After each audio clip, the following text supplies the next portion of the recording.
ঘন্টার চেষ্টায় রাজধানী ফিনিক্স ট্যানারির গুদামের আগুন নিয়ন্ত্রণে দাহ্য পদার্থে দ্রুত ছড়ায় লেলিহান তদন্তে কমিটি গঠন। সংস্কার ও নির্বাচনের প্রস্তুতি পাশাপাশি চলা সম্ভব বলছে বিএনপি। দ্রুত নির্বাচন দিতে অন্তর্বর্তী সরকারের প্রতি আহ্বান। নির্বাচনের তারিখ আপনাকে ঘোষণা করতে হবে। সংস্কারের আগে নির্বাচন নয়, ভোট হতে হবে আনুপাতিক পদ্ধতিতে, নইলে কঠোর আন্দোলনের হুঁশিয়ারি ইসলামী আন্দোলনের। এই মায়ের কোল খালি করার রাজনীতি বাংলার মানুষ আর দেখতে চায় না। বাংলাদেশের টাকা বিদেশে পাচার করবেন, বিদেশে বেগুন পোড়া তৈরি করবেন, এটা বাংলার জনগণ ছাত্র জনতা দেখতে চায় না। চট্টগ্রাম ও গোপালগঞ্জে বাস চাপায় সড়কে ঝরল 6 বন্ধুর প্রাণ। নরসিংদীর ঘোড়াশালে বাস ট্রাকের ত্রিমুখী সংঘর্ষে আহত 8। সপ্তাহান্তে এখনও চড়া চালের বাজার, সিন্ডিকেটকে দুষছেন বিক্রেতারা। স্থিতিশীলতা ফেরেনি মাছ মাংসে, কাঁচা বাজারে স্বস্তি। এটা একটা সিন্ডিকেট করে দিয়ে দিচ্ছে। মিনিকেট চালের দাম বাড়তি, এটা ঠিক আছে, কিন্তু অন্যান্য চালের দাম তো বাড়তে হওয়ার কথা না, কিন্তু ওই সুযোগে সব বাড়াতে দিচ্ছে। ছুটির দিনে বাণিজ্য মেলায় ক্রেতা দর্শনার্থীর উপচে পড়া ভিড়, বিক্রি বেড়েছে কয়েক গুণ, দাম নিয়ে সন্তুষ্ট ক্রেতারাও। এবং দুর্নীতি ও ক্ষমতার অপব্যবহারের মামলায় পাকিস্তানের সাবেক প্রধানমন্ত্রী ইমরান খানের 14 বছরের জেল, স্ত্রী বুশরার 7 বছরের কারাদণ্ড।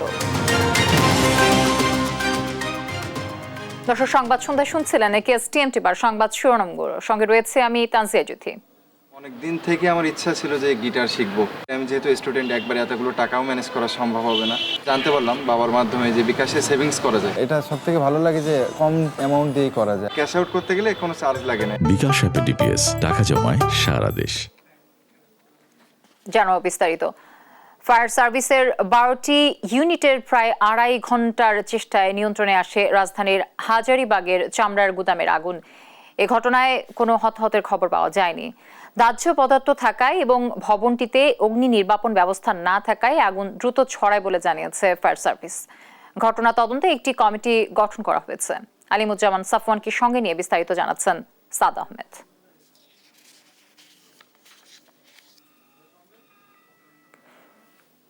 দর্শক, আমরা রিপোর্টের জন্য অপেক্ষা করছি।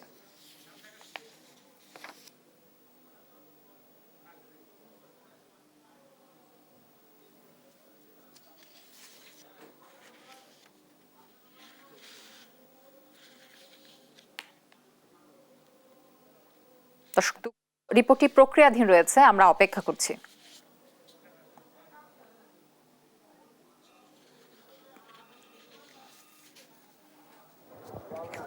ঘড়িতে সময় দুপুর 2টা। জুমার নামাজ শেষে রাজধানীর হাজারীবাগের ফিনিক্স ট্যানারিতে ফিরছিলেন ভবনের কর্মরত শ্রমিকেরা। এ সময় ভবনের 5ম তলায় ঘটে অগ্নিকাণ্ডের ঘটনা। আগুনের লেলিহান শিখা মুহূর্তে ছড়িয়ে পড়ে ভবনের 6ষ্ঠ ও 7ম তলায়। প্রত্যক্ষদর্শীরা বলছেন, ফিনিক্স ট্যানারিতে রয়েছে ছোট বড় বেশ কয়েকটি গোডাউন। এর মধ্যে রয়েছে চুমকি, জুতা ও কাপড় তৈরির কারখানা, সাথে মজুদ ছিল কেমিক্যালও। ভবনের এসব দাহ্য পদার্থের কারণে দ্রুত আগুন ছড়িয়ে পড়েছে বলে জানায় এলাকাবাসী। প্রথমে ফায়ার সার্ভিসের 2টি ইউনিট ঘটনাস্থলে এলেও পরবর্তীতে আগুন নিয়ন্ত্রণে যোগ দেয় একে একে 11টি ইউনিট। ফায়ার সার্ভিস বলছে, ভবনটিতে ছিল না অগ্নি নির্বাপনের কোনো ব্যবস্থা। পাশাপাশি অপরিকল্পিত বৈদ্যুতিক খুঁটির কারণে ল্যাডার ব্যবহার সম্ভব হয়নি। এদিকে ক্ষতিগ্রস্ত ব্যবসায়ীদের মাধ্যমে ভারী হয়ে ওঠে পরিবেশ। তাদের দাবি, আগুনে পুড়ে গেছে কয়েক কোটি টাকার যন্ত্রাংশ ও মালামাল। আগুন নিয়ন্ত্রণে উদ্ধার কাজে যোগ দেয় পুলিশ, র্যাব ও সেনা সদস্যরা। ফায়ার সার্ভিসের প্রায় 2.5 ঘন্টার চেষ্টায় নিয়ন্ত্রণে আসে আগুন। অগ্নিকাণ্ডের ঘটনায় গঠন করা হয়েছে একটি তদন্ত কমিটি। সাদ আহমেদ, দেশ টিভি, ঢাকা। শেখ হাসিনা কোন মর্যাদায় ভারতে আছেন প্রশ্ন তুলে একজন দুর্নীতিবাজকে ভারত আশ্রয় দিয়েছে বলে অভিযোগ করেছেন বিএনপির সিনিয়র যুগ্ম মহাসচিব রুহুল কবির রিজভী।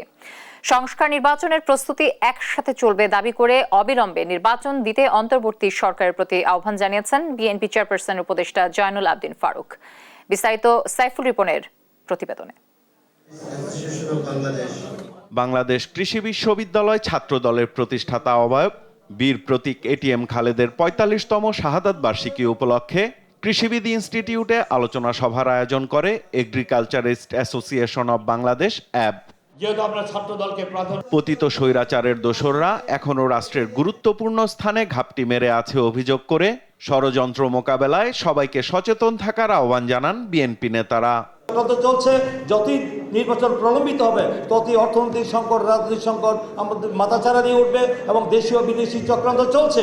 একটি অস্থিতিশীল পরিস্থিতি করার জন্য এই পতিত ফ্যাসিস্ট স্বৈরাচারের দোসররা গভীর চক্রান্তে লিপ্ত রয়েছে। প্রধান অতিথির বক্তব্যে বিএনপির সিনিয়র যুগ্ম মহাসচিব রুহুল কবির রিজভী বলেন, মুক্তিযুদ্ধের অর্জনকে কলঙ্কিত করেছে আওয়ামী লীগ। শেখ হাসিনাকে ভারতে আশ্রয় দেওয়ারও সমালোচনা করেন তিনি। আজকে শেখ হাসিনা কি স্ট্যাটাসে ভারতে আছে এটা কিন্তু বলতে পারছে না। বাংলাদেশের তার যে দুটি পাসপোর্ট, সেই দুইটি পাসপোর্ট, একটা কূটনৈতিক পাসপোর্ট, একটা জেনারেল পাসপোর্ট, দুটাই বাতিল করেছে। তারপরে কি স্ট্যাটাস আছে, ভারত কিভাবে তাকে রেখেছে, কোনো উত্তর দিতে পারছে না, কোনো ব্যাখ্যা দিতে পারছে না। দিবেন কি করে? এত বড় ভয়ঙ্কর দুর্নীতিবাদ তাকে যে আশ্রয় দিচ্ছে ভারত, তাহলে কিসের ভিত্তিতে? এ সময় দুর্নীতির অভিযোগে ব্রিটিশ মন্ত্রিসভার অর্থনীতি বিষয়ক মন্ত্রীর পদ থেকে পদত্যাগ করা শেখ হাসিনার ভাগ্নি টিউলিপ সিদ্দিকীর দুর্নীতির বিষয়েও কথা বলেন রিজভী। টিউলিপ লেখাপড়া করেছে ইংল্যান্ডে। ইংল্যান্ডে একজন এমপি, একজন জনপ্রতিনিধির 1 টাকা 1 পয়সা দুর্নীতির এটা একটা স্বপ্নের বিষয়, কিন্তু তার জিন হচ্ছে বাংলাদেশের শেখ পরিবারের। এদিকে জাতীয় প্রেস ক্লাবে এক নাগরিক সমাবেশে অংশ নিয়ে অবিলম্বে নির্বাচন দিতে অন্তর্বর্তী সরকারের প্রতি আহ্বান জানান বিএনপি চেয়ারপারসনের উপদেষ্টা জয়নুল আবদিন ফারুক। আর দেরি নয়, শহীদ খোকনের রক্তের বিনিময়ে অর্জিত এই দ্বিতীয় স্বাধীনতার সম্মান আপনাকে অক্ষুণ্ণ রাখতে হলে অনতিবিলম্বে নির্বাচনের তারিখ আপনাকে ঘোষণা করতে হবে। সংস্কার চলবে, নির্বাচনের 3 তারিখে চলবে, নির্বাচনের প্রস্তুতি চলবে। সাইফুল রিপন, দেশ টিভি, ঢাকা। নতুন প্রজন্মকে পড়ালেখায় গুরুত্ব দেওয়ার আহ্বান জানিয়েছেন বিএনপির মহাসচিব মির্জা ফখরুল ইসলাম আলমগীর। তিনি বলেন, তরুণ প্রজন্ম এখন অনেক বেশি প্রযুক্তির সাথে সম্পৃক্ত এবং তারা অনেক বেশি জানে, কিন্তু জানাটার কখনোই শেষ নেই। শুক্রবার বিকেলে মুন্সিগঞ্জের সিরাজদিখানে ঢাকা কলেজে রিইউনিয়ন অনুষ্ঠানে এসে সাংবাদিকদের সাথে আলাপকালে এ কথা বলেন। এ সময় তিনি ঢাকা কলেজের স্মৃতিচারণ করে বলেন, 1963 থেকে 65 ব্যাচের পড়াশোনাকালীন ঢাকা কলেজের বন্ধুদের আজকে এখানে পেয়ে ভালো লাগছে। তবে তখনকার সময় আর এখনকার সময় অনেক পার্থক্য, চিন্তা, ভাবনা, প্রযুক্তি এবং জেনারেশনে। তরুণ প্রজন্ম এখন অনেক অ্যাডভান্স, তারা অনেক বেশি প্রযুক্তির সঙ্গে সম্পৃক্ত, অনেক বেশি তারা জানে, কিন্তু ওই জানাটার কখনো শেষ নাই। এবং যে কথা আমি বলতে যাচ্ছি যে সবচেয়ে বেশি তাদের লেখাপড়াটার উপরেই সবচেয়ে বেশি গুরুত্ব দিতে হবে। ঢাকা কলেজ একসময় ছিল, ইট ওয়াজ দ্য হাইয়েস্ট, ইনফ্যাক্ট বলা যায় যে সবচাইতে উঁচু একটা প্রতিষ্ঠান ছিল। ওই গৌরবটা যেন আমরা না হারাই। সংস্কারের আগে দেশে নির্বাচন নয়, নির্বাচন হতে হবে পিআর পদ্ধতিতে, নয়তো কঠোর আন্দোলনের হুঁশিয়ারি দিয়েছেন ইসলামী আন্দোলন বাংলাদেশের আমির মুফতি সৈয়দ মোহাম্মদ রেজাউল করিম। এদিকে অন্তর্বর্তী সরকারের কাছে বিচার বিভাগের স্বাধীনতা, সংবিধান সংস্কার, সংসদ নির্বাচনে কোনো নারী কোটা না রাখার দাবি জানিয়েছেন দলটির সিনিয়র নায়েবে আমির মুফতি সৈয়দ ফজলুল করিম। বিস্তারিত এনআই নাহিদের প্রতিবেদন, জানাচ্ছেন মোহাম্মদ আলাউদ্দিন। দেশের নানা প্রান্ত থেকে আসা ইসলামী যুব আন্দোলনের বিভিন্ন পর্যায়ে নেতা কর্মীদের স্লোগানে মুখরিত রাজধানীর সোহরাওয়ার্দী উদ্যান।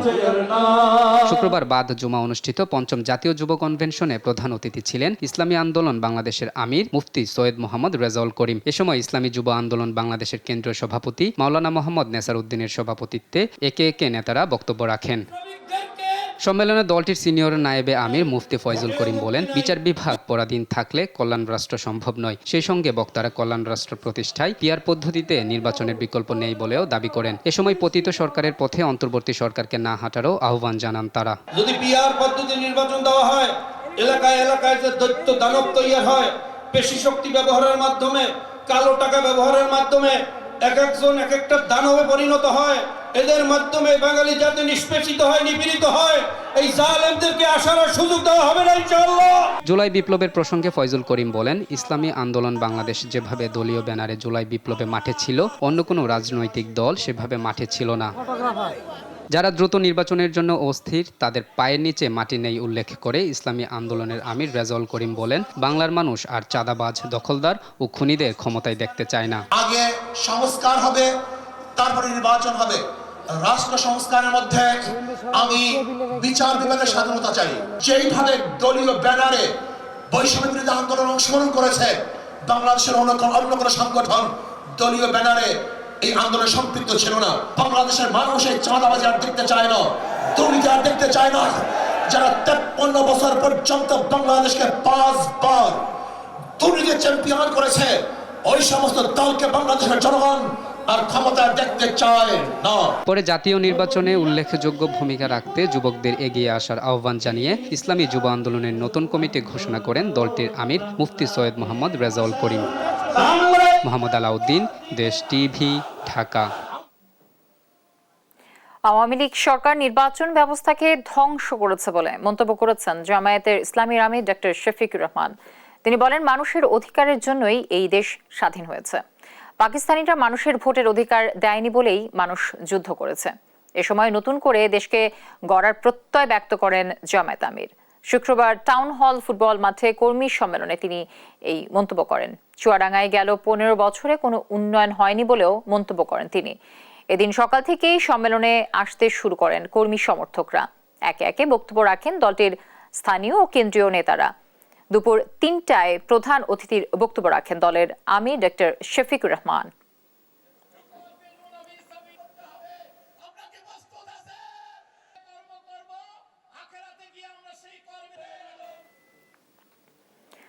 বাংলাদেশকে বিদেশি তাবেদারির রাষ্ট্রে পরিণত করা আওয়ামী লীগের এ দেশে রাজনীতি করার অধিকার নেই বলে মন্তব্য করেছেন গণ অধিকার পরিষদ সভাপতি নুরুল হক নূর। রংপুরে দলীয় কার্যালয়ে উদ্বোধন শেষে সাংবাদিকদের তিনি এ মন্তব্য করেন। তিনি বলেন যে ফ্যাসিস্ট শক্তি মানুষ হত্যা করেছে, রাজপথে রক্ত ছড়িয়েছে, গুলি করেছে এবং বাংলাদেশকে বিদেশি তাবেদারি রাষ্ট্রে পরিণত করেছে। সেই আওয়ামী লীগের রাজনীতি করার কোনো অধিকার নেই। এ সময় জন আকাঙ্ক্ষা পূরণের জন্য গণ অভ্যুত্থান হয়েছে উল্লেখ করে পুরনো পদ্ধতি টিকিয়ে রেখে নতুন বাংলাদেশ গড়া সম্ভব নয় বলেও মন্তব্য করেন তিনি।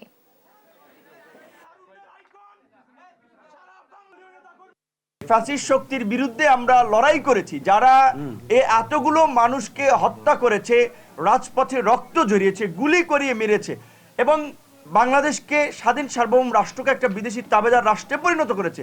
সেই আওয়ামী লীগের রাজনীতি করার কোনো নৈতিক ভিত্তি এবং নৈতিক অধিকার নাই এবং আমরা আশা করি আগামী নির্বাচনে আওয়ামী লীগ অংশগ্রহণ করতে পারবে না। আগামী নির্বাচন না, শুধু এদেশের রাজনীতিতে আওয়ামী লীগের কবর রচনা হয়েছে। আওয়ামী লীগ আর এদেশের রাজনীতিতে কখনোই মাথা তুলে দাঁড়াতে পারবে না এবং এদেশের জনগণ সেই সুযোগ দেবে না। চট্টগ্রাম ও গোপালগঞ্জে সড়ক দুর্ঘটনায় মৃত্যু হয়েছে 6 মোটরসাইকেল আরোহীর। চট্টগ্রামের মিরসরাইয়ে বাসের ধাক্কায় মৃত্যু হয় 3 মোটরসাইকেল আরোহীর বন্ধুর। গোপালগঞ্জের কাশিয়ানী থেকে মোটরসাইকেল করে মুকসুদপুর যাওয়ার একটি গাড়ি চাপায় মৃত্যু হয় আরও 3 মোটরসাইকেল আরোহীর। তাদের মধ্যে 2 জন শিক্ষার্থী ছিলেন। এদিকে নরসিংদীর ঘোড়াশালে বাস ট্রাকের ত্রিমুখী সংঘর্ষে আহত হয়েছেন অন্তত 8 জন। সহকর্মীদের তথ্য ও ছবিতে আপনপুর রিপোর্ট। নাস্তা সেরে বাড়ি ফেরা হয়নি চট্টগ্রামের মিরসরাইয়ের বাসিন্দা 3 বন্ধুর। মায়ানী ইউনিয়নের বড়ুয়াপাড়ার 3 জন মোটরসাইকেলে চড়ে সুফিয়া রোডের একটি হোটেলে নাস্তা করতে যান। বাড়ি ফেরার পথে দ্রুতগামী একটি বাস তাদের ধাক্কা দেয়। ঘটনাস্থলেই মৃত্যু হয় 3 জনের। শুক্রবার ভোরে এ দুর্ঘটনা ঘটে। পুলিশ জানায় তদন্ত করে নেওয়া হবে ব্যবস্থা। এদিকে শুক্রবার ভোরে খেজুরের রস খেতে গোপালগঞ্জের কাশিয়ানী থেকে মোটরসাইকেলে করে মকসুদপুর যায় 3 বন্ধু। পথে চায়না প্রজেক্ট অফিসের সামনে একটি গাড়ি মোটরসাইকেলটিকে চাপা দেয়। স্থানীয়রা আশঙ্কাজনক অবস্থায় 3 জনকে উদ্ধার করে হাসপাতালে নিলে চিকিৎসক তাদের মৃত ঘোষণা করেন। নিহতদের 2 জন 8ম ও 9ম শ্রেণীর শিক্ষার্থী ছিলেন বলে জানায় পুলিশ। এদিকে নরসিংদীর ঘোড়াশালে দ্রুতগামী ট্রাকের সাথে একটি বাসের মুখোমুখি সংঘর্ষ হয়। এ সময় বাস ও ট্রাকটির সঙ্গে ধাক্কা লাগে আরও একটি ট্রাকের। দুমড়ে মুচড়ে যায় যানগুলো। এ ঘটনায় আহত হন অন্তত 8 জন। আপনপু, নিউজ ডেস্ক, দেশ টিভি। কোনোভাবেই নিয়ন্ত্রণে আসছে না নিত্যপণ্যের দাম। শীতকালে সবজির দাম কিছুটা কমলেও নিয়ন্ত্রণের বাইরে চাল, ভোজ্য তেল, মাছ, মাংস সহ অন্য নিত্যপণ্যের দাম। এসব কিছুর পেছনে বাজার সিন্ডিকেটকে দায়ী করছেন ক্রেতা এবং খুচরা বিক্রেতারা। তাইফুর রহমান তুহিনের প্রতিবেদন, জানাচ্ছেন ফাহিম ইউসুফ। রাজধানীর চালের বাজারের অস্থিরতা কাটছেই না। সপ্তাহ ব্যবধানে চালের দাম বেড়েছে কেজিতে 1 থেকে 2 টাকা। মিনিকেট প্রতি কেজি বিক্রি হচ্ছে 80 টাকা দরে। আটাশ চালের দাম 59 থেকে 60 টাকা। অন্যান্য চালও কেজিতে বেড়েছে 1 থেকে 2 টাকা। বাজারে ইন্ডিয়া থেকে আমদানি করা চালের সরবরাহ থাকলেও দাম বাড়ার পেছনে মালিক ও সিন্ডিকেটকে দায়ী করছেন ব্যবসায়ীরা। এটা একটা সিন্ডিকেট করে দিয়ে দিচ্ছে। মিনিকেট চালের দাম বাড়তি, এটা ঠিক আছে, কিন্তু অন্যান্য চালের দাম তো বাড়তে হওয়ার কথা না, কিন্তু ওই সুযোগে সব বাড়াতে দিচ্ছে। একই সাথে ভোজ্য তেলেরও কৃত্রিম সংকটের আভাস দিচ্ছেন বিক্রেতারা। মুদি পণ্যের দাম নিয়ন্ত্রণের মধ্যে না আসায় নাভিশ্বাস ক্রেতাদের। তেলটা একটু নিয়ন্ত্রণে আসলে ভালো হয়, তাহলে মনে করেন আমাদের মতন লোক চলতে পারে। সপ্তাহের ব্যবধানে মূল্য বেড়েছে মাছ মাংসেরও। ব্রয়লার মুরগি ও সোনালী মুরগির দাম বেড়েছে কেজিতে 10 থেকে 20 টাকা। এদিকে পর্যাপ্ত যোগান থাকলেও আকাশছোঁয়া মাছের দাম। এগুলা আগে বিক্রি করছি 2200, আজকে বিক্রি করতেছি 2400-2500 টাকা কেজি। 1 কেজি 200-300 গ্রাম, প্রতি কেজি প্রতি 200-300 টাকা করে বাড়ছে। তবে স্বস্তি মিলছে শীতকালীন সবজির বাজারে। প্রতিটি সবজি কেজি প্রতি বিক্রি হচ্ছে 50 টাকার নিচে। সবজির বাজারে কিছুটা একটু হালকা একটু কমছে আগের তুলনায়, বাট অন্যান্য বাজারগুলি এখনো ঊর্ধ্বমুখী। মানে আমাদের মতো সাধারণ মানুষদের জন্য সবকিছু একটু ক্রয় ক্ষমতার সাধ্যের বাইরের মতোই অবস্থা। সবজির মতো নিত্যপণ্যের দামও নাগালের মধ্যে চলে আসবে, এমনটাই প্রত্যাশা ভোক্তাদের।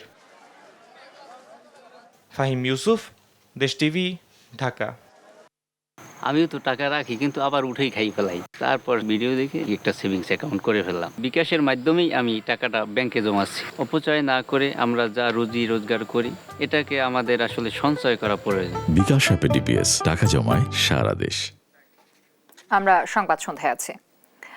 দর্শক, ছুটির দিন হওয়ায় বাণিজ্য মেলায় ক্রেতা দর্শনার্থীর উপচে পড়া ভিড় লক্ষ্য করা গেছে। বেড়েছে বেচা কেনা। ও এ নিয়ে আরো জানাতে মেলা প্রাঙ্গণ থেকে যুক্ত হচ্ছেন সহকর্মী শাহাদাত নিশাদ। নিশাদ, আজ ছুটির দিন হওয়ায় যেমনটি বলছিলাম যে মেলায় ক্রেতা দর্শনার্থীর ভিড় লক্ষ্য করা গেছে বেশ। আপনি তো সেখানেই আছেন, কেমন দেখছেন আসলে ভিড় এবং বেচা কেনা নিয়ে? ক্রেতা বিক্রেতাদের সাথে কথা হয়েছে কিনা, তাদের প্রতিক্রিয়া কেমন দেখছেন?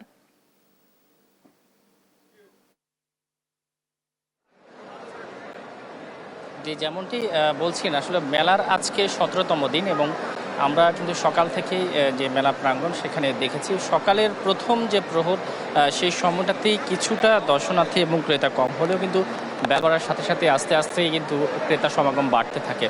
অর্থাৎ বিশেষ করে এই সমাগমটা বিকেলের থেকেই সন্ধ্যা যে মুহূর্তটা, তখন কিন্তু আরও অনেক বেশি দেখা গেছে। অর্থাৎ আজকে সাপ্তাহিক ছুটির দিন হওয়ার কারণেই মূলত এমন ভিড় লক্ষ্য করা গেছে। প্রথম অবস্থার দিকে মেলাতে তেমন কোনো সাড়া না পাওয়া গেলেও পরবর্তীতে যখন প্রথম 10 দিন পার হয় তারপর থেকে আস্তে আস্তে মেলাতে সাড়া পাওয়া যায় এবং সেক্ষেত্রে যে এবার আন্তর্জাতিক বাণিজ্য মেলার 367টি স্টলের বিভিন্ন মানুষের যে দৈনন্দিন চাহিদার যে পণ্যগুলো, সেগুলো কিন্তু যার যে প্রতিষ্ঠান যারা স্টল নিয়েছেন তারা কিন্তু তাদের জায়গা থেকে নতুনত্ব আনার চেষ্টা করেছে এবং জিনিসপত্রের দাম নিয়েও অনেক ক্রেতা সাধারণ পক্ষে বিপক্ষে মত রয়েছে।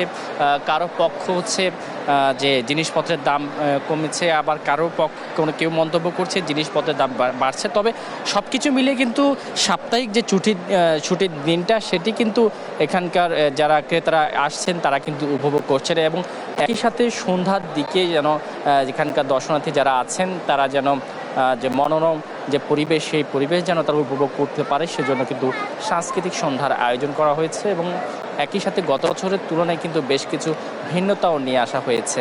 তো সব কিছু মিলিয়ে এখানে কিন্তু শুধু যে দেশীয় যে পণ্যগুলো সেগুলো নিয়ে স্টল বসেনি, বিদেশি পণ্য নিয়েও কিন্তু স্টল বসেছে।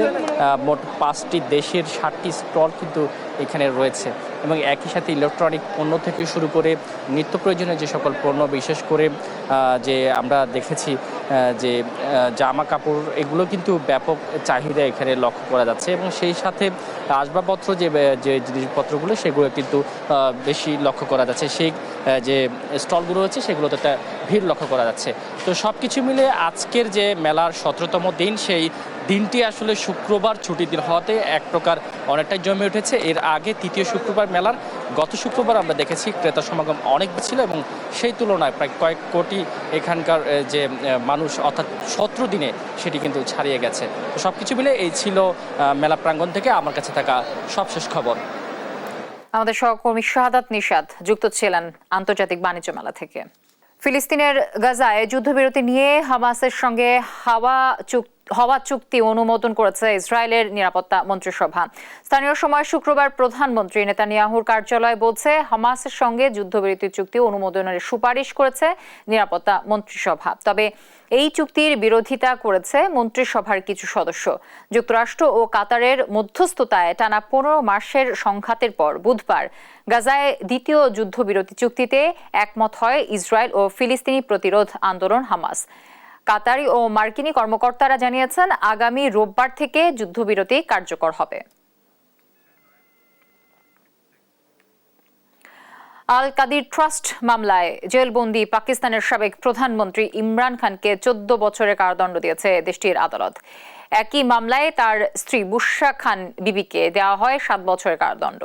এই রায়কে রাজনৈতিক প্রতিহিংসার ফল হিসেবে দেখছে তার দল পাকিস্তান তেহরিক ইনসাফ।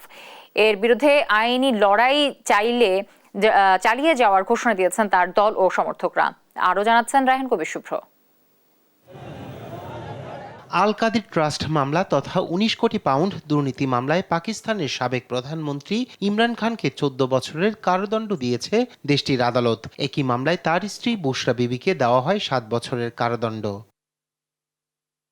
এই দম্পতিকে জরিমানাও করেছে আদালত। ইমরান খানকে 10 লাখ পাকিস্তানি রুপি ও বুশরা বিবিকে 5 লাখ রুপি জরিমানা করা হয়। অনাদায়ে তাদের ভোগ করতে হবে যথাক্রমে 6 মাস ও 3 মাসের অতিরিক্ত কারাদণ্ড। স্থানীয় সময় শুক্রবার রাওয়ালপিন্ডির কেন্দ্রীয় কারাগার আদিয়ালার ভিতরে বসানো এক অস্থায়ী এজলাসে বিচারক নাসির জাভেদ রানা সাজা ঘোষণা করেন। এই মামলার রায়কে ঘিরে কারাগারের আশেপাশে ছিল কড়া নিরাপত্তা। রায় ঘোষণার পর বুশরা বিবিকে আদালত কক্ষ থেকে গ্রেপ্তার করা হয়। আর 2023-এর আগস্ট থেকেই আদিয়ালা কারাগারে বন্দী আছেন ইমরান খান। ইমরান খানের প্রধানমন্ত্রিত্বকালে এক আবাসন ব্যবসায়ীকে অবৈধ সুবিধা দেওয়ার বিনিময়ে সাবেক এই ক্রিকেট তারকা ও তার স্ত্রী জমি উপহার নিয়েছিলেন। এমন অভিযোগে গেল বছরের ফেব্রুয়ারিতে অভিযুক্ত হন এই দম্পতি। শুক্রবার রায়ের পর প্রতিক্রিয়া জানিয়েছে ইমরানের রাজনৈতিক দল তেহরিক ইনসাফ পাকিস্তান পিটিআই। তারা জানায়, বিস্তারিত রায়ের জন্য অপেক্ষা করছে পিটিআই। এ রায়কে রাজনৈতিক প্রতিহিংসার ফল হিসেবে দেখছে তার দল। এর বিরুদ্ধে আইনি লড়াই চালিয়ে যাওয়ার ঘোষণা দিয়েছে পিটিআই। আজ ট্রায়াল কোর্ট এবং জাতীয় জবাবদিহি ব্যুরো ইমরান খানকে দোষী সাব্যস্ত করেছে এবং তাকে 14 বছরের কারাদণ্ড দিয়েছে। ইমরান খানের স্ত্রীকেও দোষী সাব্যস্ত করে 7 বছরের কারাদণ্ডে দণ্ডিত করেছেন। আমরা এই রায়কে ভিত্তিহীন মনে করি। খান সাহেব কোনো অন্যায় করেননি, তিনি কোনো অপরাধ করেননি। এটা শুধুমাত্র রাজনৈতিক প্রতিহিংসা। আমরা ইসলামাবাদ হাইকোর্টে এই রায়ের বিরুদ্ধে আপিল করব। আশা করি উচ্চ আদালতে আমরা ন্যায় বিচার পাবো ইনশাআল্লাহ। 2022 সালের এপ্রিলে পার্লামেন্টের এক আস্থা ভোটে হেরে ক্ষমতা হারান ইমরান খান। তারপর থেকে দুর্নীতি, ক্ষমতার অপব্যবহার ও রাষ্ট্রের বিরুদ্ধে সহিংসতা উস্কে দেওয়া সহ 1 ডজনের বেশি মামলার মুখোমুখি হন তিনি। বেশিরভাগ মামলায় তাকে খালাস দেওয়া হয়েছে অথবা স্থগিত করা হয়েছে তার সাজা। রায়হান কবির শুভ্র, নিউজ ডেস্ক, দেশ টিভি। ফরমার্স ক্রিকেট অ্যাসোসিয়েশন অ্যান্ড সোনালী অতীত ক্লাবের আয়োজনে রাজশাহীতে উদ্বোধন হলো মাস্টার কাপ ফুটবল টুর্নামেন্টের। 8টি দলের অন্তত 200 খেলোয়াড় এতে অংশ নিচ্ছেন।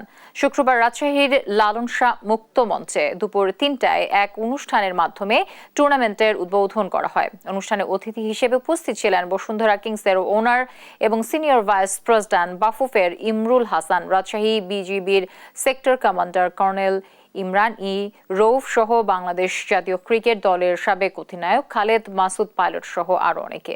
সপ্তাহে 2 দিন শুক্র এবং শনিবার খেলাগুলো অনুষ্ঠিত হবে।